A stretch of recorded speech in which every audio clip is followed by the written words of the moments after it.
Quais foram as ideias que tanto mudaram o mundo no século XX? Que ideias nos trouxeram até aqui?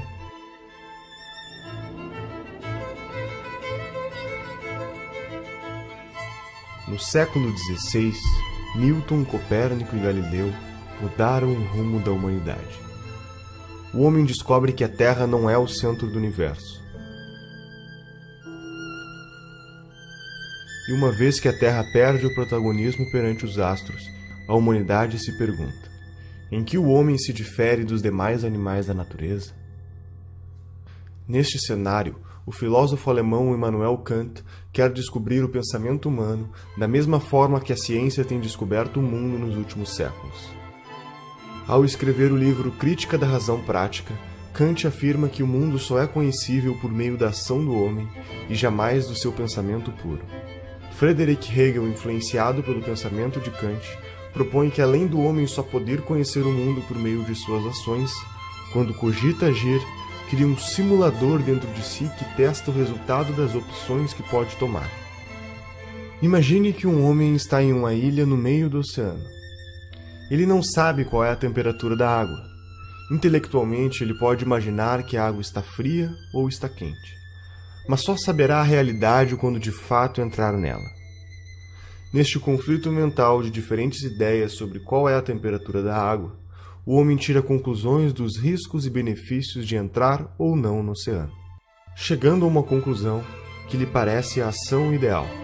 Todo este pensamento dá base para a teoria chamada dialética histórica, onde o ser humano cria uma tese e em seguida uma antítese, e como consequência deste conflito entre as duas, conclui uma síntese. Segundo Hegel, a história se moveria com esta linearidade da dialética histórica. Hegel teve um aluno chamado Ludwig Feuerbach. Defensor da ideia de que neste processo de dialética histórica, o homem criou Deus, como uma forma de se autoconhecer. Aqui, terminamos de completar toda a base que será utilizada para que um alemão chamado Karl Marx desenvolva o pensamento que mudará o mundo para sempre.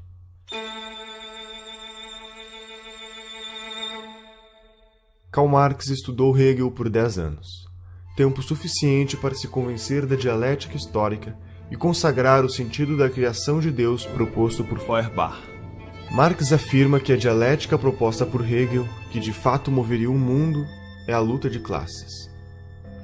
Aristocráticos contra plebeus, senhores feudais contra camponeses, burgueses contra proletários.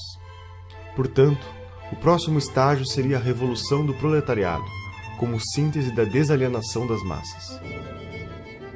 O trabalho de Karl Marx alcançou os ouvidos de um senhor chamado Moses Hess, que o apresentou para Friedrich Engels para que juntos publicassem um manifesto comunista, alertando os proletários de que eles deveriam se rebelar e protagonizar uma revolução que iria destruir o que Marx tinha dado o nome de capitalismo, com o objetivo de chegar na utopia do ápice da humanidade. Marx e Engels fundaram diversos movimentos comunistas nacionais e internacionais, que serviam para cooptar operários, formar sindicatos e organizar greves por meio da propagação da consciência revolucionária.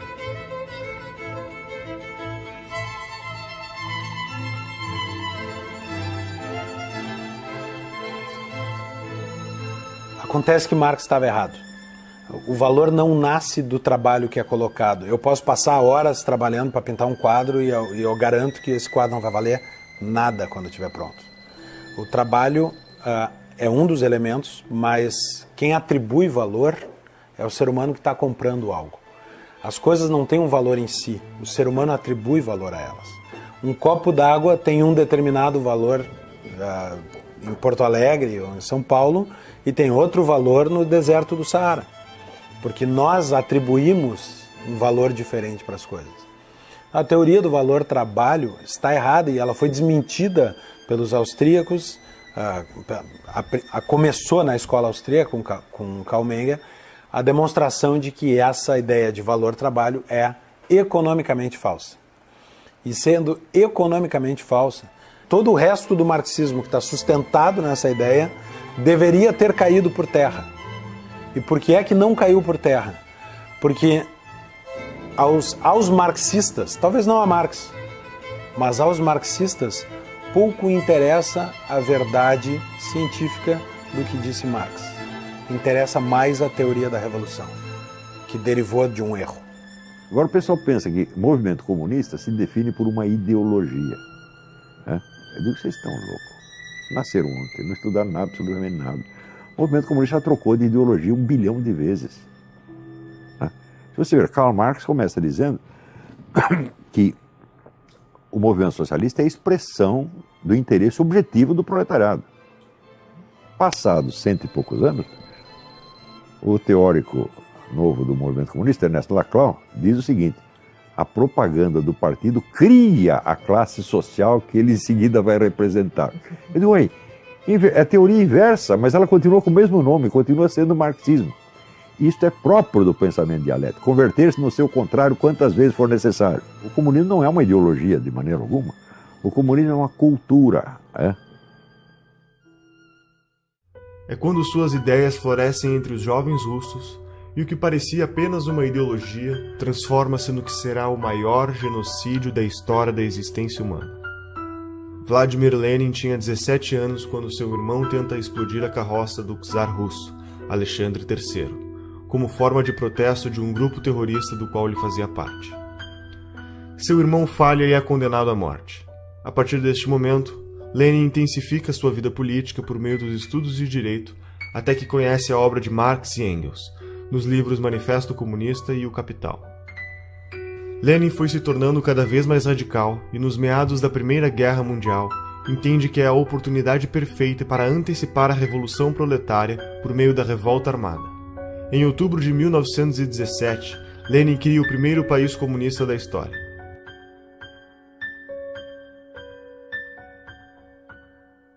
Cinco anos depois, Lenin morre.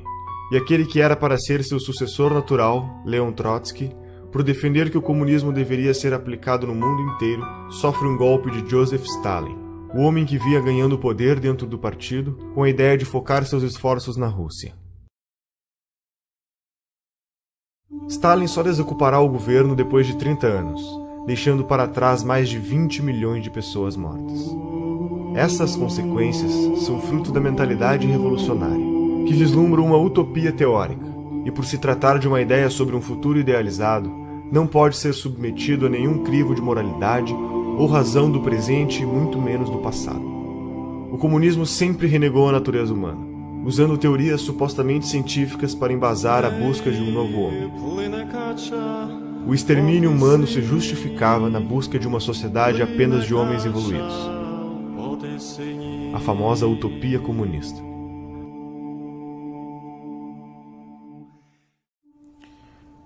O nível de psicopatia de Stalin pode ser medido pelo que ele fez com a Ucrânia. Né? Entre 32 e 33, o país que fazia parte, então, da União Soviética foi cercado.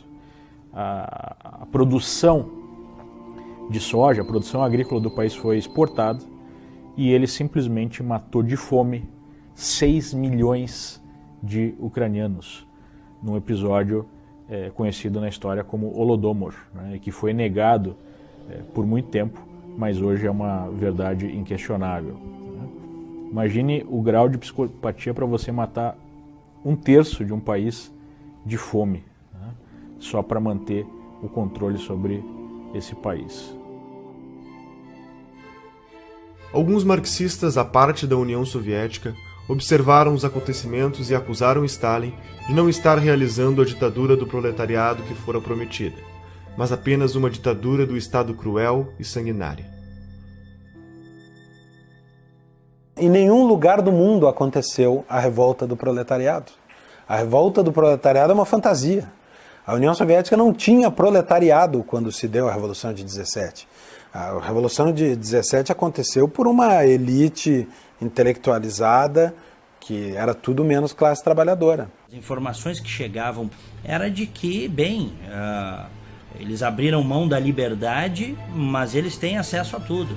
E quando a União Soviética caiu de podre, não teve uma invasão, não teve tsunami, não teve terremoto, porque o socialismo, ele captura as consciências, e aquelas que ele não consegue capturar, ele esmaga, ele mata. E a grande massa, né, não tinha acesso a nada. O cara levava 10 anos juntando dinheiro. Se daqui a pouco um vizinho delatasse que você, porventura, estaria conspirando contra o regime, o sujeito sumia da noite para o dia e as crianças eram levadas para um orfanato. Ele é, na verdade, um sistema opressor. O socialismo, o comunismo é um sistema arcaico, violento, assassino, né? E que, sobretudo, impede as pessoas de exercerem um direito fundamental, que é a liberdade, né? Os dois direitos principais do indivíduo, do ser humano, é a vida e a liberdade.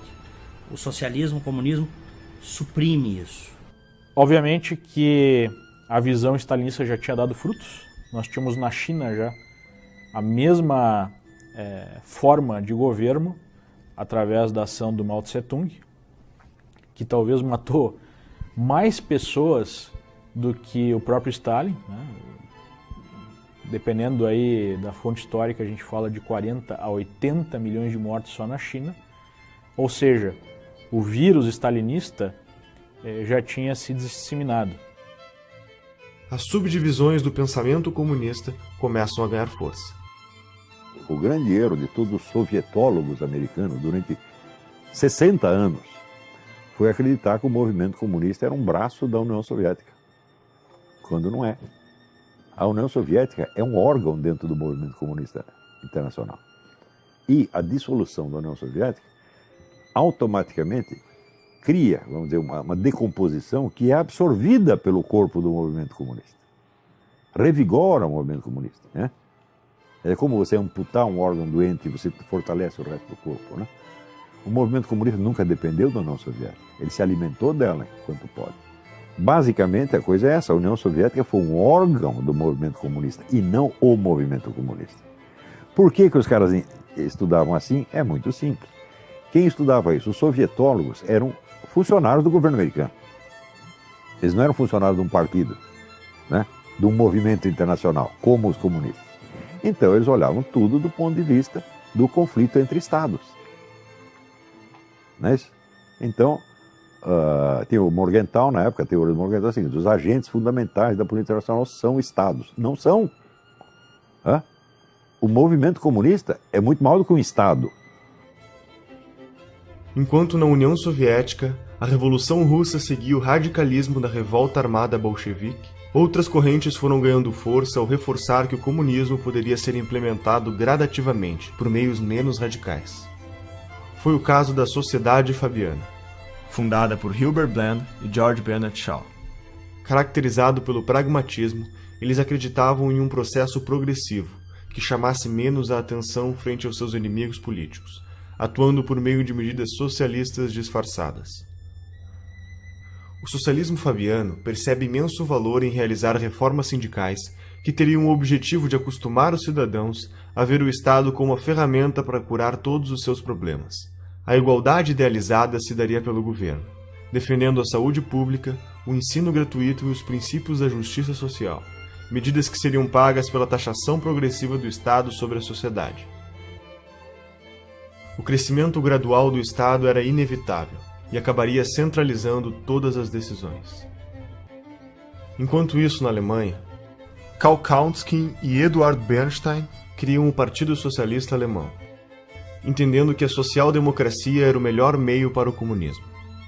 A social-democracia aponta a ação política como sendo mais eficiente do que a ação econômica, propondo assim a sobrevivência de um capitalismo debilitado. Como consequência, o Estado seria o agente da suposta transformação e libertação dos submissos a proprietários dos meios de produção, adicionando outras causas ao conceito de liberdade estabelecido na época: a liberdade de não ser discriminado e de não ser vítima de desigualdade econômica ou sociocultural. Enquanto isso, na Itália, um menino que vinha de família pobre e teve sua visão de mundo moldada por suas dificuldades financeiras, tornou-se jornalista e publicou suas teorias políticas em jornais de esquerda, tornando-se um dos líderes do Partido Comunista Italiano. Seu nome era Antonio Gramsci, e com 31 anos de idade, acaba sendo preso e condenado a 20 anos de prisão pela política italiana do regime Mussolini. Na cadeia escreve os 32 cadernos do cárcere. E estas reflexões iriam ecoar no mundo ao descrever como o Estado usa as instituições culturais para conservar o poder. Dentre as várias formas de processo transformador da sociedade em socialismo, a teoria do Gramsci é talvez a que melhor se aplica ao que tem acontecido no mundo e no Brasil. Porque o socialismo, o comunismo, o marxismo perdeu em tudo. Ele só não perdeu na cultura. Né? Na cultura, ele é hegemonicamente vitorioso. E o Antônio Gramsci ensinava o seguinte: nós temos que tomar o poder mediante infiltração, ocupação de espaço, revolução cultural. Então, infiltrando aqui, infiltrando ali, ocupando espaço, eles ocuparam o Estado inteiro e eles viraram o estamento burocrático. Porque ele criou metodologias para que o socialismo, o comunismo predomine culturalmente na sociedade e não por meio das armas, da força. E há décadas tem grupos que tentam fazer isso no Brasil, implantar isso no Brasil. Aproveitando que nós historicamente temos uma cultura relativista, isso no Brasil é uma coisa histórica, nós não temos instituições fortes, né, saudáveis. Então, quer dizer, o caldo de cultura, quer dizer, é o caldo, né, perfeito para o surgimento de ideologias totalitárias. E elas vêm vindo. E elas chegaram lá, essa ideologia totalitária chegou no Brasil.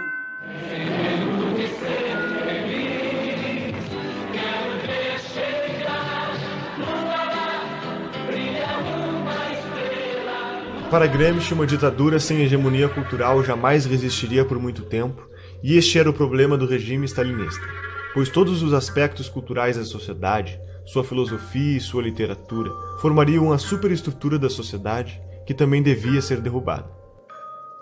Gramsci propõe que, através do controle do sistema educacional, das instituições religiosas e dos meios de comunicação, seria possível reconstruir, criar e reproduzir uma hegemonia cultural comunista. Paulo Freire, o patrono da educação brasileira, foi um dos discípulos do pensamento gramsciano. Que existe uma tendência natural ao mundo acadêmico e produção de ideias a abraçar a causa socialista, né? Porque é um mundo em que você pode falar o que quiser. Estou falando principalmente no mundo das ciências humanas, que é onde está essa produção. Você pode falar o que quiser, porque não, um aluno de ciências humanas dificilmente vai quebrar uma empresa, porque ele não vai abrir uma empresa. Dificilmente ele vai derrubar um avião, porque ele não vai pilotar avião, certo? Portanto, você pode inventar como o mundo é, inventar como os seres humanos são, propor uma solução que você tem na cabeça, dizer como todo mundo devia agir, porque os alunos vão sair dali, vão beber, vão transar, e se eles forem trabalhar depois, eles vão arrumar emprego como professores, então eles vão poder repetir a mesma história, ou eles vão, na realidade, basicamente gerar gasto em algum órgão do governo. O Gramsci é o cara que vai desenvolver a ideia de que o partido é a única instituição dentro daquilo que a gente chama de democracia modernamente, muito erroneamente, por sinal, é a única instituição que ela consegue aumentar o próprio poder. O judiciário não consegue, sei lá, você sendo chefe do executivo, geralmente você não consegue, você precisa fazer isso tudo de dentro de um partido, você não faz aquilo ali sozinho, você precisa da estrutura partidária para isso. Mesmo que você ganhe mais eleições, por exemplo, você tem aqui seus cupinchas dentro do legislativo, se cada um é de um partido, vocês podem se entender ali intelectualmente, mas vocês não conseguem aumentar o poder de vocês, a não ser no próprio partido. Então o Gramsci fala assim, não quero mais essa revolução, revolução tá brega, revolução não pega mais. Então é uma confusão que muita gente faz, né? Ser revolucionário e ser gramscista, não, uma coisa ou outra, são linhas opostas. O Gramsci vai lá e fala assim, olha, não tem mais revolução, isso aí não pega mais, vamos criar a revolução de dentro de um partido. Então você vai transformando tudo, Igreja Católica, mídia, sei lá mais o que, em órgãos do partido. Para isso funcionar, a primeira coisa que precisa ficar clara, isso é uma coisa que também confunde todo mundo, é que essas pessoas não têm que ser necessariamente filiadas a um partido. Então, por exemplo, para você ter uma mídia que funcione dentro do gramscismo, o cara não pode ser filiado, por exemplo, ao PT. Ele tem que ser um cara isento, tem que ser aquele cara assim, que às vezes até faz uma crítica ao partido, mas no final das contas ele tem a narrativa que vai fazendo o partido crescer.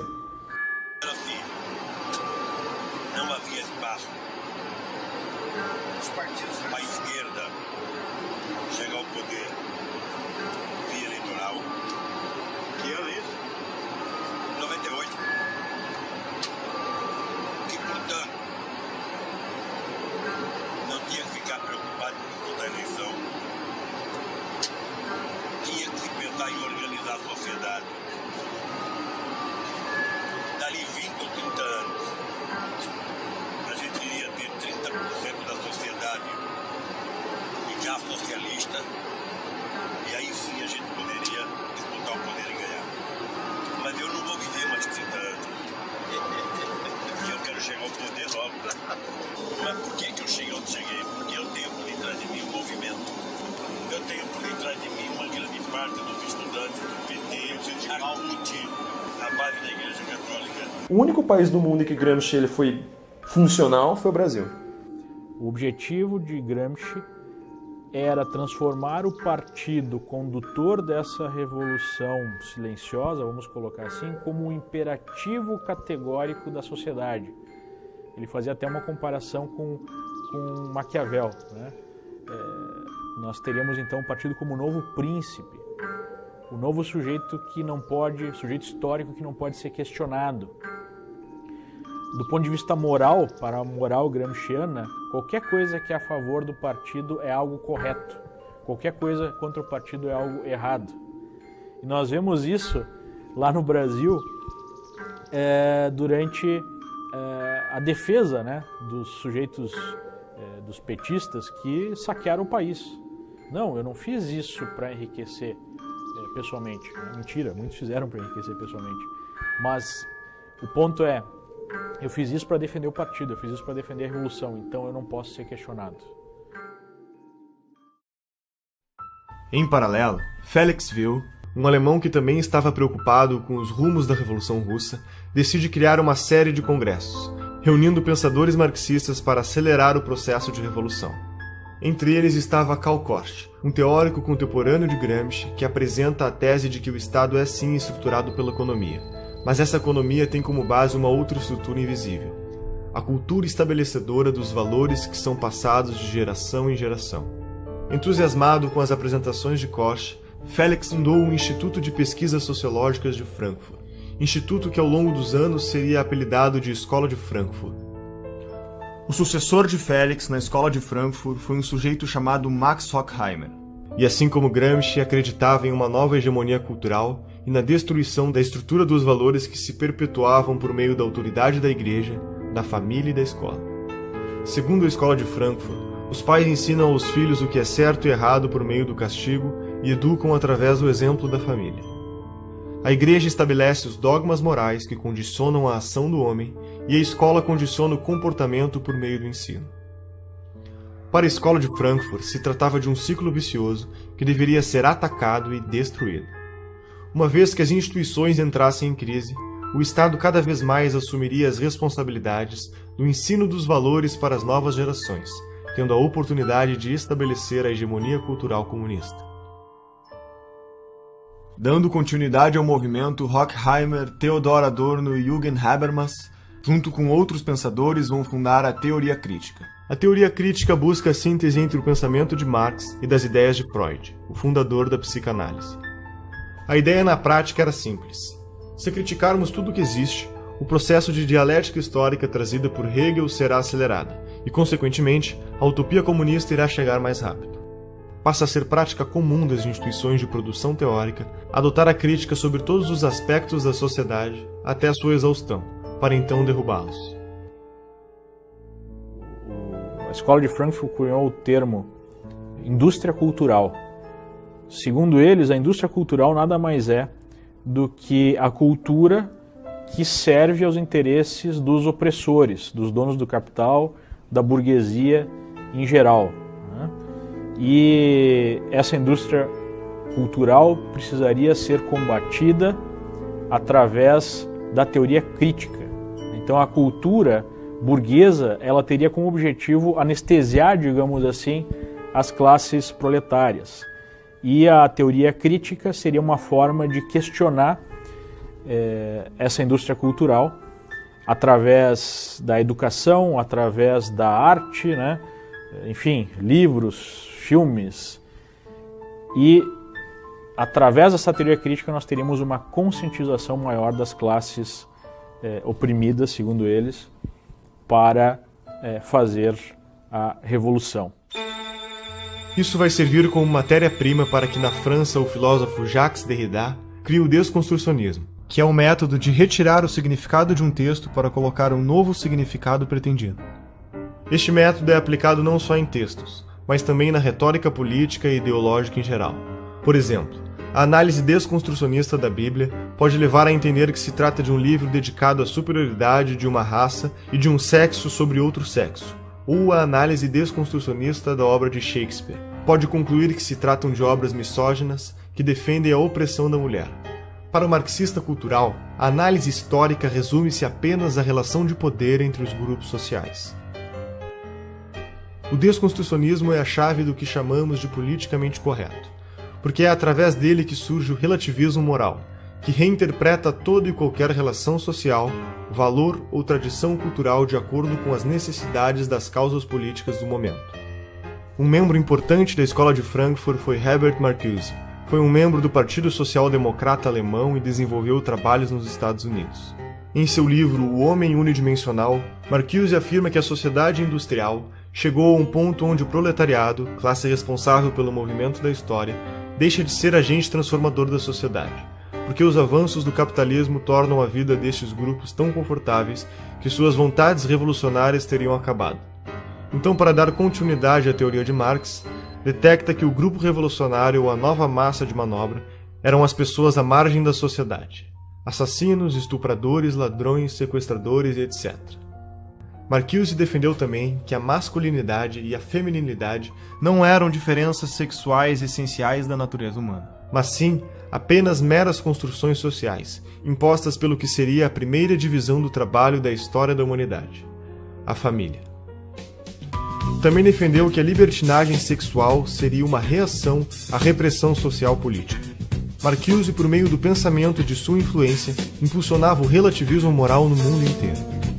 O politicamente correto é aceito de braços abertos pela opinião pública, basicamente por 3 motivos. A primeira razão é que as teorias econômicas de Marx são complicadas de entender, enquanto o tipo de raciocínio do politicamente correto, por meio dos chavões de frases de efeito, aliado à fantasia de um mundo ideal e sem defeitos, é muito mais atraente para o cidadão comum. A segunda razão é porque o politicamente correto pratica a teoria crítica destrutiva até a exaustão, e sabemos que a adesão desse tipo de mentalidade revolucionária, principalmente por parte dos jovens, é enorme. A terceira razão é que o marxismo falhou com o sistema social e econômico em todo o mundo. Restava para sua sobrevivência a guerrilha cultural. Todo esse movimento ganhará mais força nos Estados Unidos quando David Horowitz, um adolescente de 17 anos, filho de pais comunistas, assiste em 1956 o sucessor de Stalin assumir o governo da União Soviética. Neste momento começam a aparecer diversas denúncias contra Stalin ao tornar públicos os documentos secretos que comprovam a variedade de crimes cometidos, as traições, os campos de trabalho forçado e o genocídio. O mundo ocidental entra em choque. E neste momento, David Horowitz se desfilia do Partido Comunista e funda, junto a Marcuse e outros pensadores, a New Left. A New Left é um movimento que tinha como objetivo ser a esquerda purificada, muito mais atraente e progressista, suavizando a forma de comunicar suas intenções por meio do desconstrucionismo e reformando sua maneira de agir com base nas origens do marxismo, escondendo todos os genocídios cometidos na busca pela utopia comunista.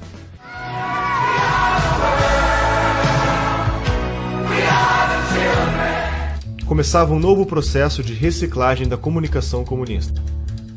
Abraçando a contracultura dos anos 60, o movimento hippie, a libertação das drogas, a libertinagem sexual e o aborto, trabalhando com slogans simples e publicitários, como "Faça amor, não faça guerra".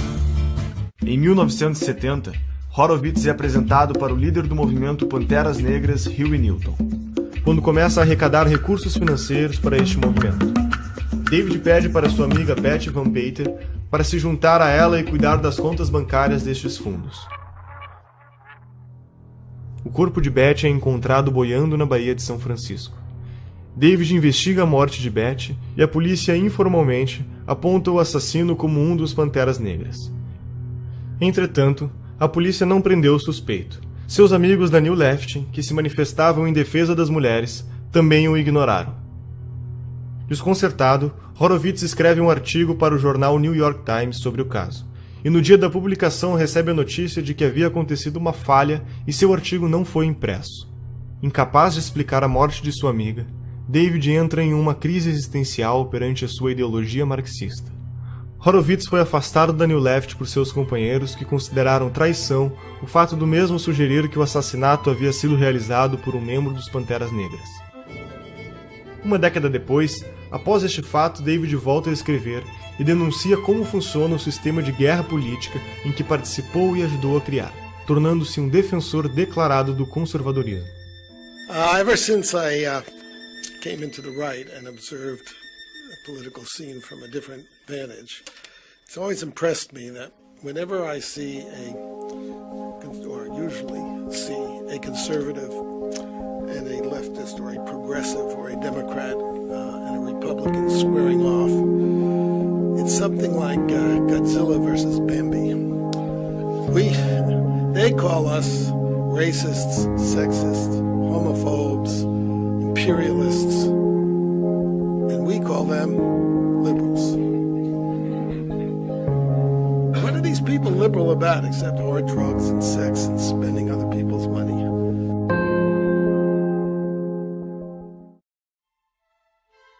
Em meados dos anos 80, Saul Alinsky pega os princípios da guerra política escritos por Horowitz e faz uma série de sofisticações metodológicas na estratégia comunista. Na década de 30, Alinsky foi apresentado para Al Capone durante a Lei Seca. Este se aproxima de Frank Nietzsche, que ensina para o Alinsky como funciona a máfia, aprendendo a importância vital de ser discreto e agir nos bastidores. Como consequência, Saul entende que para destruir o sistema é preciso agir silenciosamente, gradativamente e por dentro do próprio sistema. I'm saying that people do not get power except when they take it, or when they're strong enough so that the other side gives it up. Em seu livro Regras para Radicais, faz uma dedicatória para Lúcifer, lhe dando crédito como o primeiro revolucionário da história. As 3 premissas básicas de sua teoria são: a primeira regra é a desinformação.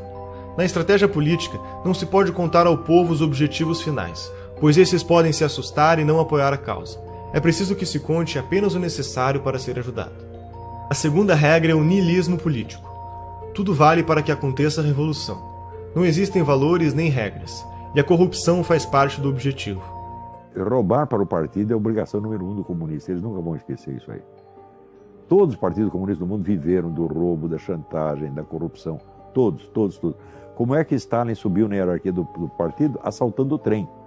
A terceira regra fundamental é a destruição do oponente. Em um debate, não devemos vencer o argumento do oponente, e sim aniquilá-lo da vida pública. Alinsky defende a ideia de organização das massas como o fundamento metodológico da revolução. Segundo sua proposta, a mudança vem do poder, e o poder vem da organização. Para agir, as pessoas precisam se juntar. Uma igreja junta pessoas pelo interesse comum na fé, uma empresa pelo interesse comum econômico. E por isso, Saul Alinsky acreditava que fundar organizações para acelerar a revolução era a brecha no capitalismo, por jogar na mesma lógica da descentralização dos interesses em comum. Durante sua vida, honrou seu posicionamento ideológico ao fundar 44 ONGs. Muitas delas formaram outros formadores de ONGs, e assim o número foi se multiplicando intensamente. Essas organizações reuniram problemas. Entretanto, Alinsky dizia: o problema nunca era o problema era sempre a revolução. Quanto mais seccionadas forem as ONGs, melhor será, pois ninguém irá se opor a causas tão específicas e que querem a melhoria da sociedade. Cada ONG representava um bloco de votos, unidos por suas causas e detentores de um potencial de lobby político. As ONGs viraram instrumentos de manobra política e passariam desapercebidas. E Hillary Clinton escreve sua tese de mestrado sobre Saul Alinsky. Barack Obama também foi aluno de uma de suas ONGs e, posteriormente, advogado de defesa frente aos escândalos de corrupção envolvendo uma ONG criada por Alinsky. Hoje, no Brasil, existem mais de 200 mil ONGs que recebem dinheiro do governo federal. Entre 1999 e 2006, mais de 15 bilhões de reais foram entregues a essas organizações. Em 1959, quando Fidel Castro anunciou para o mundo que sua revolução era comunista e passou a ser apoiado por Moscou e a União Soviética, criou um programa de financiamento de grupos de guerrilha na América Latina. Este ativismo da Revolução Comunista encontrou forte eco no Brasil, levando à formação de diversos grupos de orientação comunista, que culminou com a tomada do poder pelos militares em 64. A partir daí, a esquerda passa a ter como principal objetivo a derrubada do regime militar. Além das mudanças educacionais que estavam em curso no Brasil, decorrentes do programa da Pedagogia do Oprimido, que foi implementado pelo patrono da educação brasileira, Paulo Freire, nos anos 70 surge o caloroso debate universitário a respeito do futuro do comunismo no Brasil. Neste debate, os social-democratas fabianos concluem que os mortos na revolta armada servirão de mártir para endossar a Revolução Cultural. O movimento foi facilitado pelos próprios militares, que consideravam mais importante combater a esquerda armada, enquanto davam espaço à esquerda cultural. Então, quer dizer, o governo militar não entendia nada do que estava se passando. O que os comunistas estavam fazendo, eles estavam perseguindo os comunistas lá no meio do mato, e os comunistas tomando as escolas. Você vê, dois sinais de estupidez do governo militar. Primeiro, criou a sindicalização obrigatória dos jornalistas. Quem fez a campanha sindical? O Partido Comunista. Como é que eu sei? Eu estava lá e eu ajudei. Então o partido sindicalizou todo mundo e já fichou todo mundo. Então, ao fim da campanha de sindicalização, o partido tinha, quer dizer, o cadastro total dos jornalistas do país, sabendo quais poderiam ser colaboradores, quais não, etc, etc. Nos anos seguintes, em todos os sindicatos de jornalistas do país, quem mandava? O Partido Comunista. Frequentemente apresentando duas chapas. Temos eleição, campanha eleitoral, se elas duas chapas eram comunistas. Segundo erro, a tal da educação moral e cívica. Porque eles não queriam fazer um negócio anticomunista, então eles falaram, não vamos falar contra ninguém, nós vamos fazer uma propaganda positiva, o patriotismo. Então lançaram a educação moral e cívica, tornando obrigatória em todas as escolas. Quem ocupou as cátedras de educação moral e cívica? Os comunistas. Os excessos da repressão do regime militar, em meados da década de 70, em conjunto com o esgotamento do seu modelo econômico no início da década de 80, levaram a um longo movimento de redemocratização, culminando com a eleição de Tancredo Neves em 1985, que morreu antes de ocupar o cargo, assumindo seu vice, José Sarney. A Constituição de 88 marca a forte influência do socialismo no meio político e cultural brasileiro. Os militares realmente decidiram ceder tudo. Eles não sabiam mais o que fazer. Nem dava para saber. Depois de você ficar no poder 20 anos, tendo um Congresso que está lá só para carimbar os seus decretos, ou seja, você matou a política. Segundo, eles mataram toda a liderança direitista. Acabaram com a direita ideológica. Por quê? Porque eles tinham a mentalidade tecnocrática. Ainda a herança do positivismo. Você sabe que Augusto Comte era contra a política. Ele achava que as questões têm que ser resolvidas por técnicos e cientistas, sem, vamos dizer, o debate ideológico. E os milicos acreditavam nisso, porque eram positivistas desde o tempo do Império. Sobrou essa mentalidade positivista na cabeça de pessoas que nem sabem quem é Augusto Comte. Você pega todos esses generais, quantos leram Augusto Comte? Nenhum, mas sobrou. Isso, E com essa mentalidade tecnocrática positivista, eles achavam que tinha que reprimir toda a atividade política e transformaram os políticos em simples office boys. Ora, enquanto isso, a esquerda estava se organizando, se fortalecendo e entrando num autoexame muito profundo. Os debates que eles tiveram em 64, 65, a respeito dos seus próprios erros históricos, etc., foi uma coisa muito séria. Então, a esquerda estava se organizando e se fortalecendo ideologicamente, culturalmente, estrategicamente, enquanto o governo, os gênios, os golberis, desmantelavam ideologicamente a direita.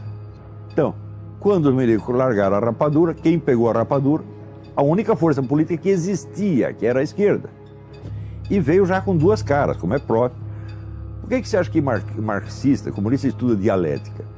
Dialética é a arte de você pensar duas coisas ao mesmo tempo, nunca uma só. Então, quando se cria, por exemplo, o PT e PSDB, já foi com essa ideia. O Lula sintetizou isto há muitos anos atrás, quando ele disse: eu e o José Serra inauguramos uma nova modalidade de política. Qual é a nova modalidade de política? Nós dividimos o território. Você governa um pouco, eu governo um pouco, mas é sempre nós. E isso está em vigor até hoje. Quem foi o grande vencedor das últimas eleições? O PT caiu, quem subiu? PSDB. Ou seja, ainda continuamos, a velha divisão do território continua em vigor. Em 1990, na América Latina, o petista e líder sindical Luiz Inácio Lula da Silva e o ditador Fidel Castro fundam o Foro de São Paulo, uma organização que reúne todos os governantes comunistas do continente da América Latina.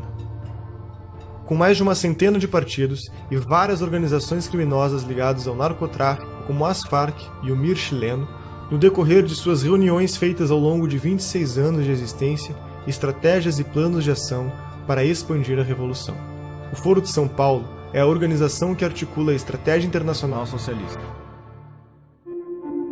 Em 1994, o Partido Social Democrata Brasileiro elege Fernando Henrique Cardoso como presidente, que começará um amplo programa de incentivo às políticas estatais. O processo fabiano se deu com sucesso ao longo dos 8 anos do governo FHC que precederam a era lulopetista e o governo Dilma. O Brasil estava a caminho da utopia.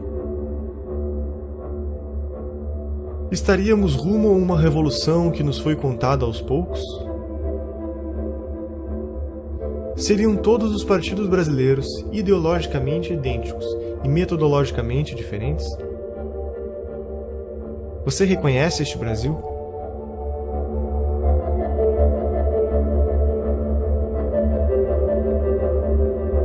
O sistema é o nome que damos a um conjunto de elementos que formam um todo organizado.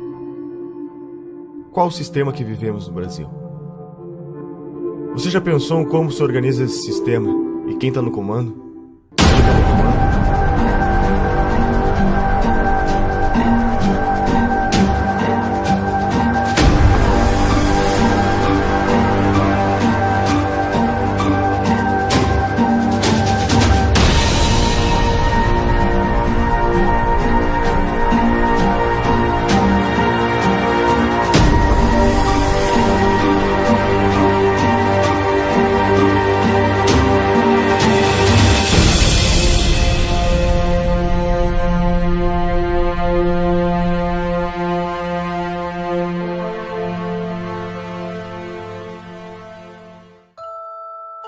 Será que o que vivemos hoje é apenas uma grande farsa, onde a cada 4 anos temos que escolher sempre entre 2 lados da mesma moeda? Estaria todo o sistema político infectado com o mesmo vírus? A história da nova democracia brasileira se confunde com o crescimento dessas ideologias de esquerda. Pois os mesmos protagonistas que pautavam por esses ideais foram os que fundaram a nossa Constituição de 88, e são hoje os que estão à frente dos grandes partidos políticos no Brasil. Poder é fazer com que você seja obedecido, exercer sua autoridade por meio da influência ou da força. Existem 3 formas de exercer o poder em uma sociedade: o poder político-militar, o poder econômico e o poder intelectual. O que Marx propunha? O que os marxistas? Qual é o sonho dourado do marxista? Não é que não haja dominação, é inverter a classe dominante e a classe dominada. E para isso é preciso tomar o Estado por dentro. Espero que não tenha passado do point of no return, do estado de coisas além do qual é impossível voltar. Quando mais de 50% da população depende, inclusive economicamente, do Estado, quem votará para reduzir o Estado? Quando o Estado alcança um determinado ponto de grandeza, de tamanho, de custo, começa a se tornar inviável trazê-lo de volta a um tamanho razoável. E é por isso a força também da esquerda por um Estado cada vez maior, ainda que isso seja sustentável. Após a morte de Stalin, principalmente nos partidos comunistas em países democráticos, apostaram que a revolução se daria pela tomada dos espaços nos meios de propagação da mensagem, ou seja, pela conquista do poder intelectual. Conforme Gramsci, todos devem ser socialistas sem que se deem conta. Para se conquistar o poder, deve-se primeiramente conquistar as mentes e os corações das pessoas. E quem ficou com o PT, na verdade, foi o público, digamos assim, a base essencial e original do PT, que foi a intelectualidade principalmente universitária. O PT surgiu com os intelectuais da USP, junto com o pessoal da Teologia da Libertação, um pouco, e a CUT. Mas ele, muito mais do que um partido de trabalhadores, ele sempre foi um partido de intelectuais, né? Então ele foi realmente o primeiro, digamos assim, intelectual coletivo, no sentido do Gramsci, a chegar ao poder no Brasil, tendo seguido a receita gramsciana exatamente, quase ipsis literis, né? Então, vários fundadores do PT são intelectuais que, inclusive, foram os primeiros tradutores de Gramsci, que introduziam o Gramsci no Brasil. Há uma espécie de hegemonia do pensamento na formação dos nossos professores alfabetizadores. Eu diria que isso começa em meados da década de 80. E essa formação ela está no cerne do desequilíbrio educacional brasileiro. Os professores são formados nas universidades para aprenderem quem é Paulo Freire, quem é Emília Ferreira, quem é Marx, quem é Lenin, mas não tem a percepção do que é metodologia de ensino com evidência científica, como ocorre no mundo inteiro, né? Isso não é por acaso, né? E a tese tanto do Gramsci como os componentes da Escola de Frankfurt e da guerra de posição. Então as nossas universidades estão majoritariamente dominadas pelo pensamento de esquerda, e é lá que são formados os professores, é lá que é avalizado o livro escolar que vai para as escolas de todo o país. Introduziram o tal do socioconstrutivismo, que hoje sabe que o socioconstrutivismo não apenas imbeciliza a pessoa, mas cria até lesão cerebral, né? E quem foram os grandes agentes disso? Eu acho que o principal foi a Editora Abril, com as revistas Escola, depois a Nova Escola e Sala de Aula, que eram órgãos do socioconstrutivismo. Por aí que entrou Emília Ferreira, Celestin Freinet, toda essa porcariada socioconstrutivista comunista entrou no Brasil através desse, porque era o único órgão que alcançava todos os professores no Brasil, né? Então, alguém culpou eles pelo que aconteceu? Não, eles não têm culpa nenhuma. O que acontece? Quer dizer, nós estamos saindo aí de quase 2 décadas, né? 20 anos de governo esquerdista, né? Mais, né? Se a gente contar o período sob os tucanos e tudo, quer dizer, na verdade dá muito mais tempo aí sobre domínio da esquerda, né? Então o que acontece? Quer dizer, nessas últimas décadas, o maior comprador de livros, né, do mercado editorial, né, quem foi? Foi o governo. Quer dizer, o governo, então, com as compras fenomenais que ele faz todos os anos para distribuir os livros paradidáticos nas escolas, quer dizer, ele se tornou a principal fonte de renda para muitas editoras, né? Agora, tudo tem um preço, né? Quer dizer, para o livro ser escolhido pelo governo, as editoras fazem, né, sugerem de maneira muito persuasiva aos escritores que eles escrevam dentro daquela pauta que é estabelecida pelo MEC, né? Claro, porque o MEC oferece uma pauta, né? Ele diz assim, olha, o livro para ser comprado precisa seguir este critério, e são critérios ideológicos. Você tem o gramscianismo aplicado ao mercado editorial muito semelhante ao mercado jornalístico, tá? Os jornais, as revistas. O mesmo tipo de influência, de hegemonia. Você tem no mercado editorial 50 anos, pelo menos, de hegemonia da esquerda no mercado editorial. Isso significa que livros liberais, conservadores, são violentas exceções. Em 2008, a revista Veja publicou uma pesquisa que foi realizada pelo Instituto Census, que comprovou tudo aquilo que a gente já sabia, né? Que, de fato, as escolas, as universidades estão sendo usadas para fins políticos, de propaganda política e partidária. Essa pesquisa do Instituto Census, ela mostrou que 80% dos professores reconhecem que o seu discurso em sala de aula é politicamente engajado. Isso é um número impressionante e que corroborou uma pesquisa feita em 2004 pela Unesco.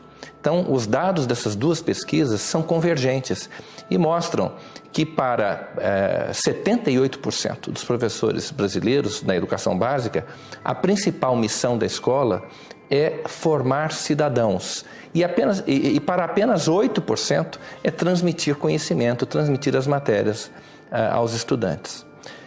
Essa pesquisa, tanto do Instituto Census como da Unesco, comprovaram essa percepção generalizada que existe de que, efetivamente, as escolas estão sendo usadas para fins de propaganda política, de doutrinação e propaganda política partidária.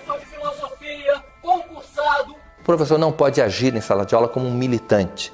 Ele é um servidor público, ele é um agente do Estado. Dia 22, a gente integra a paralisação do dia 22 de greve geral. E o Estado, de acordo com a Constituição Federal, o Estado brasileiro, ele é politicamente neutro. Existe a Constituição, prevê o princípio da neutralidade política, ideológica e religiosa do Estado. Então não cabe ao professor, no exercício das suas funções, fazer propaganda de partido político, por exemplo. E muito menos, ou também não lhe cabe, mobilizar os seus alunos, manobrar os seus alunos para que eles participem de um ato político, de uma manifestação a favor ou contra uma determinada corrente que disputa o poder na sociedade. Isso é ilegal, também por força da Constituição. Dos professores que estão formando nossos alunos, 86% veem Che Guevara de forma positiva e 65% veem Lênin de forma positiva. Que cidadãos são esses que estamos formando? Nós estamos vivendo um momento muito difícil na educação brasileira. Agora, com a Base Nacional Curricular Comum, eu particularmente estou assustado com os documentos que foram publicados pelo MEC. O primeiro documento era um panfleto doutrinário e um atraso pedagógico. O segundo é um panfleto doutrinário e um atraso pedagógico um pouco menor. Me parece que é um bode na sala, né? Se criar dificuldade para se gerar facilidade. O ministro alega que vai filtrar esse processo, que vai submeter ao Conselho Nacional de Educação, mas eu não posso acreditar num conselho que está completamente aparelhado, né? Que com raras exceções é formado por ativistas políticos de esquerda. Então a hegemonia política, ela inclusive agride a Constituição brasileira, que fala da pluralidade. O governo do PT é majoritariamente apoiado pela União Nacional dos Estudantes. A UNE é a entidade máxima dos estudantes brasileiros e representa cerca de 6 milhões de universitários. Em 1937, ano que Vargas decreta o Estado Novo, os estudantes fundam a União Nacional dos Estudantes, UNE. Na UNE, o mimeógrafo rodava panfletos fazendo propaganda socialista ao som da Internacional, tocada na vitrola doada pelos americanos. A União Soviética, pátria-mãe do socialismo, era o exemplo a ser seguido. E o comunismo a utopia em corações e mentes jovens pelo mundo afora. Até Carlos Drummond de Andrade fez versos para Stalin. A poesia fugiu dos livros, agora está nos jornais. Saber que resistes. Então, a UNE hoje perdeu credibilidade, a CPI da UNE é uma necessidade. Nós queremos pressionar as autoridades da Câmara nos próximos meses para que ela saia do papel. Ela está aprovada, está lida em plenário, ela tem que acontecer. A investigação principal é saber aonde foi, onde está sendo usado o dinheiro das carteiras estudantis arrecadados no Brasil inteiro. Teve uma indenização, que nós queremos saber onde aplicar esse dinheiro, indenização pelos mortos na época da ditadura militar que tinham vínculo com a UNE. O que é isso? Foram milhões de reais via governo federal do PT, pagos por uma entidade como a UNE, e as famílias não participam disso. Existiram esses casos, não existiram, tem comprovação, não, fizeram uma indenização milionária. Nós queremos na CPI da UNE saber se esse dinheiro foi usado só para pagar ônibus, manifestantes que vinham aqui fazer protesto, ou seja, o governo aparelhou a UNE, a CUT, o MST com o dinheiro do governo para simular que eles tinham apoio popular para impedir o impeachment, aparelharam esses órgãos para virem aqui para contestar projetos de lei que poderiam investigar ou a criação de CPIs. Pode ter certeza. Meu feeling é que uma CPI da UNE põe mais gente na cadeia. O movimento estudantil, ele é um movimento autoritário, totalitário, truculento, violento, e ele não... eu cheguei a escrever isso outro dia numa coluna na Folha. Você encontra mais debate em igreja evangélica do que na universidade. A universidade não tem nenhuma liberdade de debate. Não há nenhuma possibilidade de você levantar qualquer posição contrária ao conjunto de professores que administram aquele espaço, certo? E, assim, há uma piora no sentido de que há mais jovens que chegam com um discurso fechado, identificado com a esquerda, já na universidade. E quando eles chegam na universidade, então, se você estiver falando assim de um curso de humanas, onde tem várias disciplinas de humanas, eu diria que 80% ou 90% do conteúdo dado em sala de aula será de esquerda.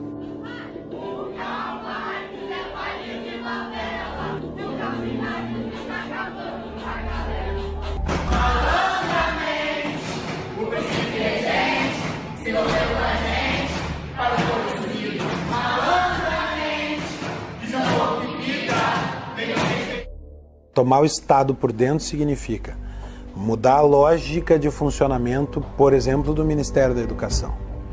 O Ministério da Educação agora deixa de ter a função de servir para Marx a burguesia e passa a ter a função de ser um elemento de revolução, de contribuir para a quebra da dominação da burguesia, da formação do proletário cidadão.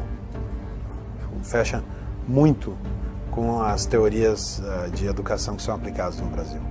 Essa questão da hegemonia da esquerda, né, sobretudo no meio universitário, que eu acho que isso fez muito mal para a cultura além da universidade, né, porque causou uma restrição muito preocupante, né, do imaginário das pessoas. Uma coisa que o Olavo de Carvalho fala sempre, que a sua capacidade de imaginação, de ampliar suas imagens, é muito importante para quem exerce atividade intelectual, né? Há décadas estamos formando pessoas com base no pensamento marxista. Onde toda essa gente foi trabalhar? A mídia é o maior formador de opinião da população. São TVs, blogs, jornais e revistas que contam ao povo o que está acontecendo. Mídia técnica significa que o governo deveria gastar com publicidade proporcionalmente à audiência dos respectivos veículos de comunicação. O problema é que a pesquisa brasileira de mídia identificou que a mídia técnica está longe de ser realidade. O dinheiro investido em publicidade parece não ter nenhuma relação com a audiência do veículo. Qual é o critério? A farra com o dinheiro público é tão avassaladora que já houve casos de jornal fictício receber verbas publicitárias. Desde que a presidente Dilma chegou ao poder, os gastos com publicidade só aumentaram. Apenas no ano de 2014, a presidente gastou 210 milhões com campanhas em nome da presidência. O ex-editor da Isto É Brasília revelou que o banqueiro Daniel Dantas, que acabaria sendo preso em escândalos de corrupção, quando estava com sua imagem em risco, acionou um dos seus contatos na mídia, Leonardo Atushi, jornalista da Isto É, para publicar matérias que defendessem seus interesses na mídia. Em 2011, Leonardo Atushi montou sua própria publicação, o Brasil 247. Duas acusações importantes surgiram contra o 247 na sua trajetória. A primeira foi encontrada num imóvel do doleiro Alberto Youssef, delator da Operação Lava Jato, no monitor de um computador. Um papel com anotações com o nome do jornalista, seu número de telefone e uma indicação de pagamento de 6 parcelas de R$40 mil, sugerindo pagamento entre a quadrilha de Youssef e o editor do portal. Foram também encontradas movimentações milionárias entre as contas da empresa e as empreiteiras investigadas. No mesmo dia dessas descobertas, o Brasil 247 publicou uma matéria mencionando Pascovitch e defendendo a soltura do lobista. Com as eleições de 2010, a blogosfera progressista sentiu a necessidade de unificar o movimento com o intuito de formar pautas de acordo com a defesa da candidatura da ex-presidente Dilma. Foi então criado o movimento dos blogueiros progressistas, BlogProg, em São Paulo, com a participação de personalidades como Leonardo Sakamoto. É possível afirmar que para cada leitor do blog Conversa Fiada, o governo gastou 1 centavo em publicidade, enquanto para o leitor da Folha, o gasto foi de 5 centésimos de centavo. Em 2013, a revista Carta Capital recebeu quase 7 vezes mais investimentos por leitor que a revista Veja, Isto É e Época. Quem é Leonardo Sakamoto? Um dos membros da BlogProg. Sakamoto é um blogueiro militante que faz parte dos 54 replicadores da agência pública, uma organização que determina pautas para portais como a Carta Capital, Catraca Livre, Brasil Post, Sul 21 e muitos outros portais de notícias. Sakamoto recebeu da deputada Maria do Rosário do PT a autorização de repasse de R$546 mil às suas militâncias. A agência pública, conforme alega seu site, recebe como financiadores fundações estrangeiras como a Fundação Ford, Open Society Foundation, Oak Foundation, entre outras. O que são essas fundações? O que elas querem? A mídia é, junto com as empreiteiras do petrolão, o segmento mais corrupto que existe. E eu posso dizer isso porque minha cabeça rolou em todos os grandes veículos de comunicação. E em todos teve interferência política. Em todos. A imprensa constrói e destrói reputações. E constrói e destrói reputações não como um projeto longo. É conforme o que lhe convém. Quantas vezes nós vimos a imprensa mudar de lado, mas da forma mais descarada. Ela não diz mudei de lado. Ela simplesmente exalta uma figura aqui e depois destrói. Exalta outra figura ali e depois destrói. Me diga qual é a grande imprensa que não recebe dinheiro público, que não recebe dinheiro de governo federal, que não recebe dinheiro de estatal, que não recebe dinheiro de banco público, que não recebe dinheiro de governos estaduais e municipais. E muitas vezes a imprensa faz a política do achaque. Ah, não quer pagar? Então você vai ver. E aí bate, denúncia, bate. Como é que funciona em geral, né? Em geral você faz uma reunião de pauta. Em geral, o editor-chefe, ou o secretário de redação, né, ou o diretor-geral, vem ali já com a linha editorial pronta, né, troca uma ideia, a pauta é essa, a pauta é aquela, ó, você vai construir matéria nesse sentido. Então, você já recebe uma orientação, ponto. Né? Aquilo vai voltar para a mão do editor, o editor vai corrigir, vai, às vezes, mudar todinha a sua matéria ou vai simplesmente derrubar. Existe muito pouca pergunta incômoda sendo feita no Brasil. E quando as perguntas incômodas são feitas, o jornalista é criticado. E por outro lado, muitas das perguntas que são feitas não são feitas para o devido esclarecimento das coisas, mas para estimular uma narrativa. Às vezes uma narrativa ideológica, na maioria das vezes uma narrativa ideológica. Né? Em relação aos protestos que nós tivemos ao longo de 2015 e 2016 contra a Dilma Rousseff, contra o Lula, contra o PT, contra a esquerda, contra o esquema de poder que havia se montado no Brasil. A tentativa da imprensa era de vender a tese que estava sendo criada, né, nos grupos acadêmicos, nos centros partidários, nos diretórios de partido, de que na verdade se tratava de um bando de raivosos fascistas que queriam a volta dos militares para o poder. Fazendo uma reportagem sobre um mini protesto que havia ocorrido em favor do impeachment, ainda depois do dia 16 de março, a imagem da notícia era intervenção já. Ou seja, você tenta vender para a população uma coisa que não é. Isso se reflete na cultura. A Lei Federal do Incentivo à Cultura, número 8.313, conhecida como Lei Rouanet, foi criada durante o governo Collor e é o principal mecanismo de financiamento e incentivo à cultura do país. As empresas podem investir até 4% do valor de seu imposto de renda, recebendo o valor em forma de desconto e patrocinando projetos culturais. O Ministério da Cultura deve aprovar o projeto, para então o responsável poder captar o dinheiro. Já parou para pensar quem escolhe os projetos que são selecionados? E que projetos são esses? O grande problema são os editais. Nos editais existe uma comissão que vai julgar os projetos submetidos, né? Então, quais são os critérios da comissão? Aí tem lá uma série de critérios teóricos que eles têm que seguir, né?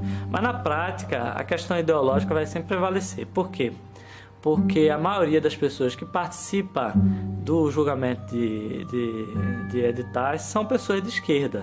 E não é só de esquerda socialista mesmo, entendeu? Não é esquerda... essa é a tendência. Então, você achar uma pessoa que, nesse tipo de edital, que não seja assim, é raríssimo. Você me perguntar quem faz parte de julgamento de edital e que não é socialista, eu não vou saber dizer. E olha que eu conheço muitas pessoas, né? Então, o critério ideológico vai sempre prevalecer. Então, por exemplo, no meu caso, você quer fazer um filme sobre Olavo de Carvalho, eu poderia passar 30 anos tentando, submetendo aí, nunca ia passar, jamais, entendeu? A Lei Rouanet se tornou um meio legalizado de desvio de verbas públicas. O incentivo à cultura, cuja proposta inicial era financiar projetos de novos artistas, passou a ser destinada a artistas já consagrados que não precisariam de lei para se manter.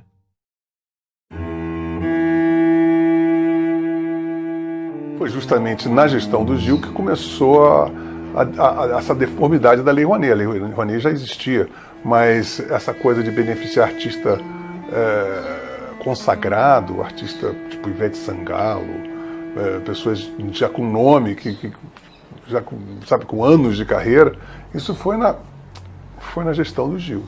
Olha, a gente está para abrir aqui a CPI da Lei Rouanet, exatamente para chamar artistas que receberam dinheiro sem precisar da Lei Rouanet. Então, o que fica suspeito, para não dizer comprovado, é que a Lei Rouanet serviu para comprar essa classe artística.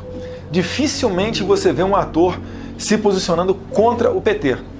Regina Duarte começou a bater duro, tomou uma geladeira na Globo. E diversos outros ou nada falam ou apoiam. Por exemplo, Luan Santana recebeu 4,5 milhões da Lei Rouanet. Será que ele precisa mesmo desse incentivo do governo para colocar diante dos seus shows? Será que um ingresso ali, que com certeza não é menos do que R$100 para um show dele, será que o ingresso do show dele já não é suficiente para ele se manter? E assim eles vão conseguindo comprar toda a classe artística. E traz muita gente a reboque. Quando o cantor fala alguma coisa, os seguidores dele, que são fanáticos por ele, adoram a música dele, adoram o trabalho dele no cinema e etc., eles não tendem a se confrontar com essa pessoa. Então é muito interessante para o governo ter essas pessoas ao seu lado. E aí já emenda no artista, já emenda logo intelectual também, intelectuais, artistas, e vão trazendo eles para cá. Exemplo notório, Wagner Moura ficava aí no exterior denunciando o golpe.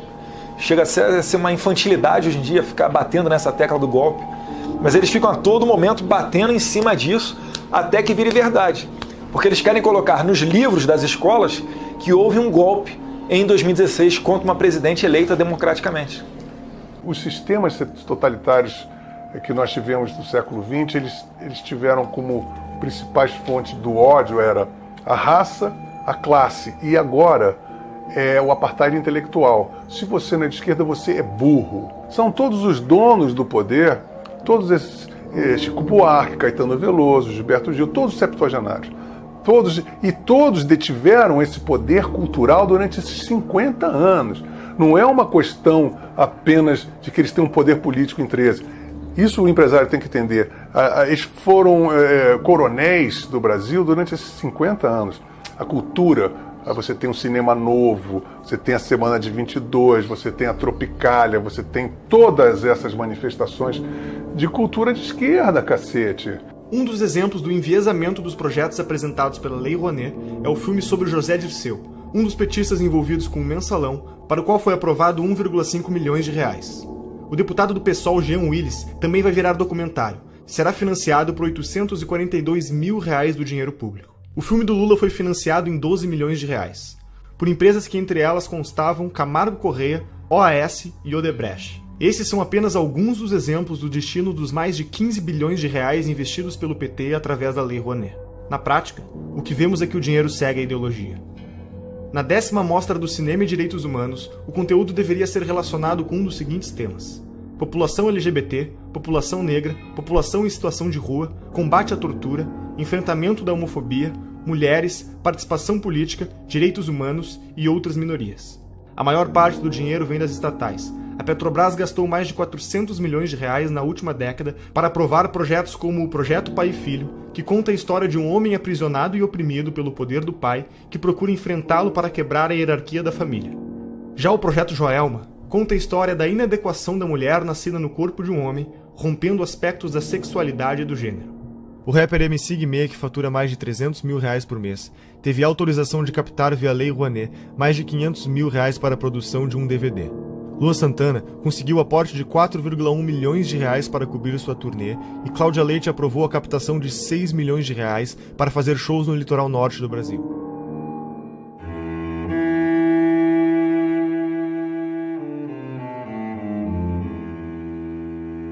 No referendo do dia 23, você vai decidir se é contra ou a favor da proibição do comércio de armas. Reagir com uma arma, muitas vezes, pode transformar a situação numa coisa muito pior. Existe hoje no país mais de 15 milhões de armas na mão de civis. Se bala resolvesse o problema, o Brasil seria um paraíso de segurança, né? Olha, tinha artista que pedia o desarmamento, mas andava de carro blindado e seguranças armados até os dentes. Aí é muito cômodo, né? E eu consegui, através das minhas entrevistas, desmascarar esse povo todo. O Ratinho, por exemplo, eu lembro quando eu fui lá debater no programa dele, antes de entrar no programa, eu dei uma volta nas imediações do estúdio e comprovei que o carro dele era blindado. Comprovei que ele tinha 3 seguranças armados.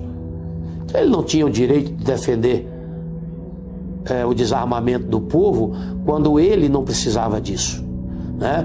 Outra, a Angélica, para você chegar no condomínio dela, a 300 metros você não conseguia chegar. Segurança totalmente armada. Se você acredita que vestir uma camisa branca com a pombinha da paz vai salvar a sua vida, use. Mas se você acha que uma arma dentro da sua casa, se você conseguir se antecipar à ação do marginal, vai salvar a sua vida, ninguém pode te negar esse direito. E é isso que nós defendemos. O seu direito de escolha. Se você quer, cumprindo os requisitos, você tem direito garantido. Coisa que, infelizmente, o governo do PT retirou isso do povo brasileiro. A violência pode ser usada para o bem ou para o mal. É que nem arma. A esquerda adora falar que a arma mata. A gente está num país que a gente sabe que tem mais arma que habitante e que a segunda emenda, que é o direito de legítima defesa, é sagrado. Quando a gente vê a discussão de desarmamento, de Obama e companhia, não tem nada perto com o modelo brasileiro. O acesso do bandido às armas já se dá na ilegalidade. Quem segue a regra foi eu. Fui eu que passei por um processo ultra mega burocrático de 5 dias úteis que você precisa esperar de background check aqui nos Estados Unidos. 5 dias úteis. Você vai lá, compra a tua arma, que aliás custa mais ou menos 1/4 do que custa no Brasil, 1/5. A arma no Brasil custa 4, 5 vezes mais caro. Você compra a arma, espera 5 diazinhos e vai lá buscar. Foi o processo burocrático que levou. E não tem nenhum custo de despachante, R$1.000 de licença para cá e para lá, não tem nada disso. Porque é um país que entende um direito básico do indivíduo de legítima defesa. Todos os países onde surgiram os grandes ditadores, uma das primeiras providências dele foi desarmar o cidadão. Hitler, Mussolini, esse cretino da Venezuela. São medidas adotadas para que eles não tenham resistência da sociedade. Só eles podem ter arma. Os países socialistas tendem a essa centralização, ao domínio com mão de ferro de todos os recursos do país. E isso eu acho muito perigoso, porque se esse controle centralizado cai nas mãos de uma pessoa com um caráter duvidoso, com intenções não lá tão boas, ele domina o país inteiro. Mas se for tudo descentralizado, é difícil que se instale, por exemplo, uma ditadura. Penso que é mais difícil. Inclusive, se a população estiver armada, é mais difícil que um governo imponha uma vontade que não corresponda à vontade do povo, se esse povo tiver condições de reagir. Agora, qual é a primeira coisa que se faz quando se quer dominar um povo? Desarma esse povo. O Instituto Sou da Paz, que trabalha pela redução da violência, acha que menos armas resultam em menos mortes. O que a gente precisa fazer é reduzir essa quantidade imensa que tem de armas circulando nas nossas estações.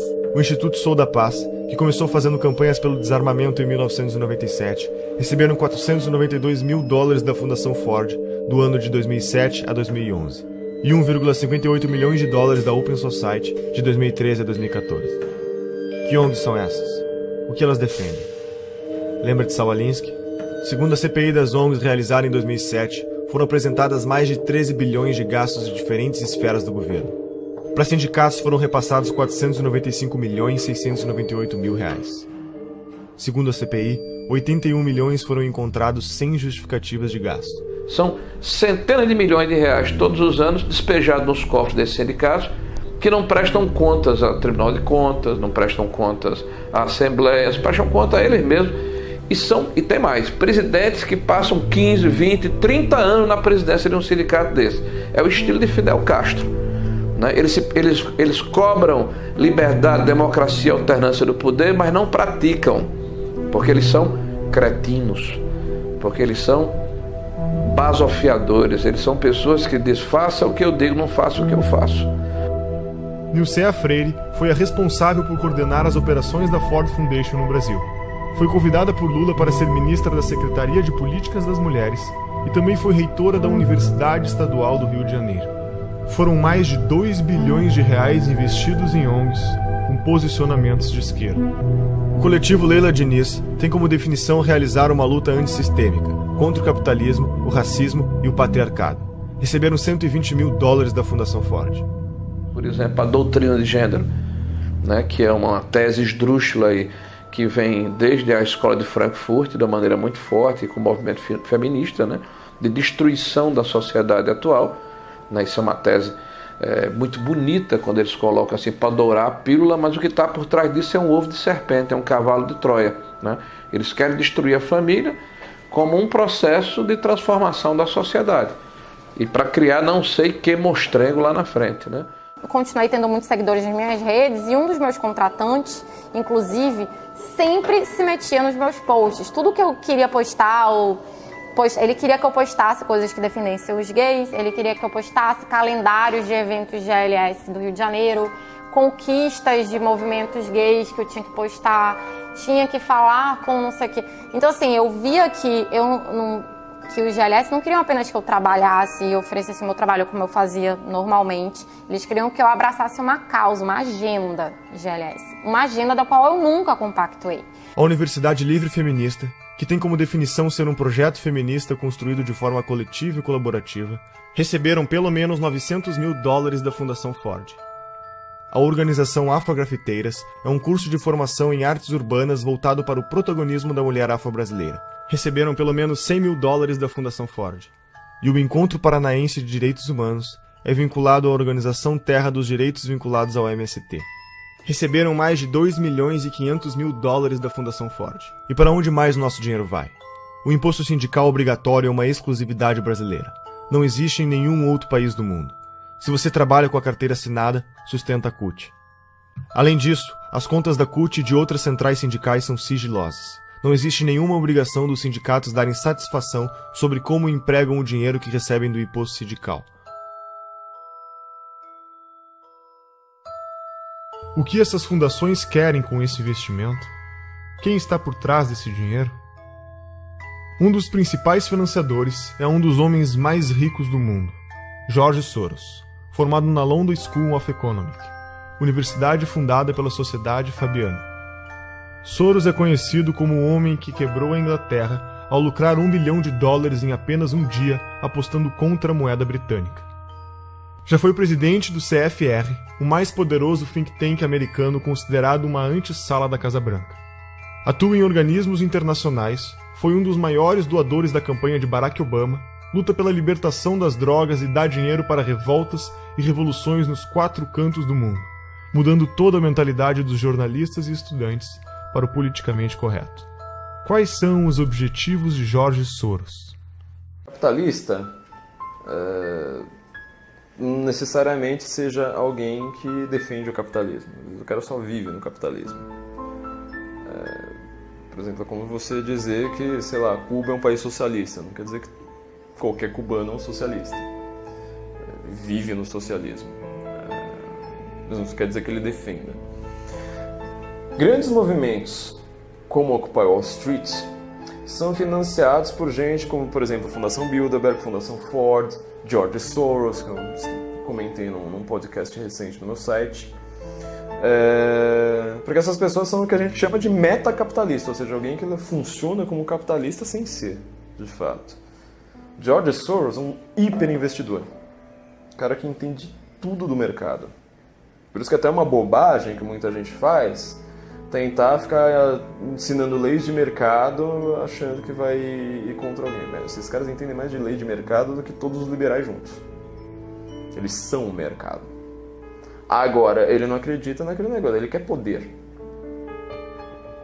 E eles não pensam de uma maneira individual, ou seja, eles não pensam como indivíduo, tipo, eu quero ter poder para mim. Ele está construindo um projeto de poder ali para, às vezes, daqui a 100, 200 anos. Essas fundações são assim. Rockefeller está em qual geração? Nem sei mais qual. Eles começaram lá atrás. Vivemos em um capitalismo debilitado, sufocado pelo governo, chamado em inglês de crony capitalism. O governo regula diversos mercados. Agências reguladoras como a Anatel não deixam você ter escolha no mercado de telefonia. E a Ancine define uma cota de conteúdo nacional nos cinemas e nos canais de TV por assinatura. 11 milhões de pessoas trabalham para o governo brasileiro. Eles são pagos com o dinheiro da arrecadação de impostos. Todos esses funcionários têm salários vitalícios e não podem ser demitidos sem justa causa. Os nossos 513 deputados federais podem ter até 25 assessores. Contam com auxílio moradia, 14º e 15º salário e cotas de gastos parlamentares, que englobaram o auxílio paletó, uma ajuda de custo para comprar ternos que em 4 anos gastou 252 milhões de reais, e outros 600 mil cargos de confiança do governo. Esse mecanismo abre brechas para a corrupção ao criar um mercado de cargos, usado como moeda política em negociações de alianças partidárias. 1/4 dos funcionários em cargos de confiança eram filiados a um partido, e 80% deles era do PT. Todos os ministros do STF têm direito a motorista particular, o que não ocorre, por exemplo, na Suprema Corte Americana. Segundo o Portal da Transparência, só em São Paulo há 311 motoristas à disposição dos juízes. A Câmara Municipal tem 26 motoristas, 13 garçons, 7 auxiliares de cozinha, auxiliares de serviços odontológicos exclusivos, cirurgiões, dentistas, oftalmologistas, lubrificadores de veículos e vidraceiros. Isso são alguns exemplos de quem compõe o Estado brasileiro. Como resultado disso, grande parte da população tem como meta fazer parte do Estado passando em concursos públicos. Os gastos do governo federal, estaduais e municipais com o funcionalismo público somam 12% do PIB, totalizam 255,3 bilhões do dinheiro do povo em 2015. Tudo isso para serviços com índices de insatisfação elevado no Brasil. Nos últimos 13 meses, nossos governantes gastaram 544 bilhões a mais do que arrecadamos, 10% do PIB brasileiro. As maiores empresas estatais, como a Petrobras, Caixa Econômica Federal e tantas outras, apresentam um prejuízo de 60 bilhões e escândalos de corrupção como o Petrolão, o escândalo dos Correios e outros tantos golpes citados pela Operação Lava Jato e pela história do Brasil. Acho que hoje em dia não resta a menor dúvida que a gente está numa atmosfera totalmente comunista. As pessoas são comunistas. O comunismo tem anticorpo porque eles têm uma dialética que não se sustenta, então eles vão trocando de preferências. Agora, tem coisas importantes para a gente realçar aí. Você vê que a Rússia, que está fantasiada de ortodoxa de direita, está criando o maior exército do mundo com a China. E dizem que essa aliança está por trás de todo esse Fórum de São Paulo. Que eles querem restituir a cortina de ferro com o Fórum de São Paulo. O Foro de São Paulo é a instituição que organiza a estratégia socialista na América Latina. Olha, a Internacional Comunista ela se reúne de tempos em tempos. Por exemplo, em 2005, se não me falha a memória, teve uma reunião em São Paulo e, inclusive, o líder do PSDB à época, o Aníbal Mendonça, ele era deputado ou senador, fez uma nota lamentando que houve uma reunião da Internacional Socialista e não foi convidado o PSDB para fazer parte. E o pessoal ainda insiste em falar que o PSDB é um partido de direita. Não, o PSDB é um partido de centro-esquerda, são sociais-democratas. A esquerda nunca se preocupou muito em definir o que era a palavra, o que era cada palavra que ela estava usando. Na verdade, existia muito essa ambição de você ser contra alguma coisa, de você unir todo mundo, e estamos juntos nisso contra alguma coisa, então estamos no caminho certo. Só que eles não diziam exatamente para onde que estavam indo e iam causando uma série de tumultos pelo caminho. Então estavam vendendo um futuro hipotético em nome do qual todas as ações no presente seriam justificadas. Aquilo foi muito fácil de entender e de aplicar aqui no Brasil, porque o debate público estava cheio desse pessoal propondo isso. E eu lembro quando tivemos a ideia de construir o Fórum de São Paulo. E aí veio a ideia, conversando com os companheiros cubanos no primeiro momento, de fazermos uma reunião da esquerda latino-americana. Antes que muitos latinos-americanos conhecem Paulo Freire, e ele dizia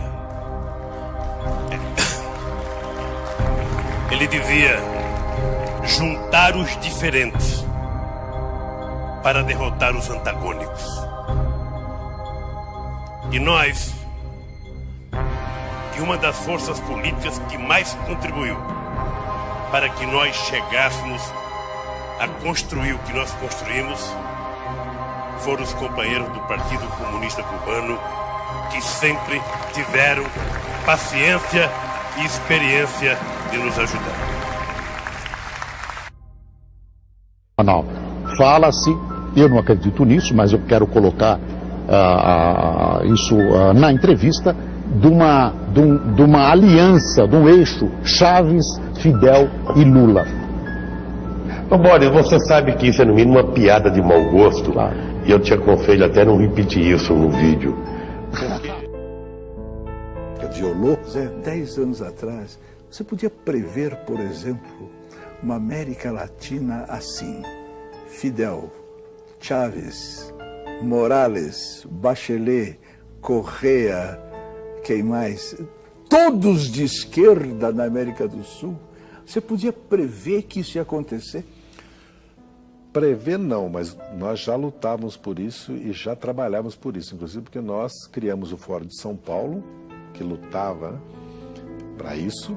Depois criamos ainda o Grupo de Marbella, que é o nome da cidade, do hotel onde nós fomos no Chile, que se reuniu. Todos depois foram eleitos presidente da República. Todos foram.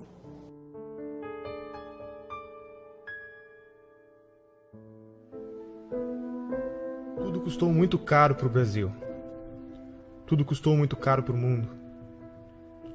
Caro para a nossa educação, para as nossas crianças. Caro para a autoestima da humanidade e para todos os 100 milhões de mortos que perderam seus sonhos em genocídios e na falta de liberdade. Herdamos a responsabilidade de acabar com a utopia. Nós temos o compromisso de aprender com o passado. Não podemos deixar esse episódio da história desconhecido. É nosso dever documentar tudo para que nas próximas gerações os jovens saibam que está na mão deles preservar a trajetória da humanidade. O mundo anseia pela verdade para se libertar e continuar crescendo. Não é só economia nem só política. É a manifestação dos valores da nossa sociedade, das nossas famílias, dos nossos antepassados e de todos os nossos filhos. Despertamos intelectualmente. Não há mais espaço para ditadores monopolizarem nas nossas vidas. Agora precisamos quebrar a dominação cultural que nos foi imposta. Durante 16 anos, os jornais, canais de TV e estações de rádio do Brasil se recusaram a noticiar a existência e as atividades do Foro de São Paulo. O Brasil parecia estar preso entre as malhas de uma articulação criminosa, que envolvia ao mesmo tempo a totalidade dos partidos de esquerda latino-americanos, a classe jornalística nacional, o sistema de ensino, as principais gangues de narcotraficantes do continente e uma parcela nada desprezível da elite política e financeira internacional. A gravidade desses fatos media-se pela amplitude e persistência da sua ocultação. Crescendo em segredo, o Foro de São Paulo tornou-se o motor principal das transformações históricas no continente, enquanto a ignorância geral fazia com que os debates públicos e a vida cultural se afastassem da realidade, se transformando em uma engenharia de alienação, fortalecendo ainda mais o crescimento de um esquema de poder que se alimentava da sua própria invisibilidade. A queda vertiginosa do nível de consciência pública nessas condições era inevitável. Um dos aspectos mais perigosos da situação é a facilidade com que os culpados se desvencilham de qualquer tentativa de denúncia, qualificando-a de teoria da conspiração. Mas quem falou em conspiração? O que vemos é uma gigantesca movimentação de recursos, de poderes, de organizações, de correntes históricas, tudo documentado. É o inimigo onipresente e invisível, sonhado por Antônio Gramsci.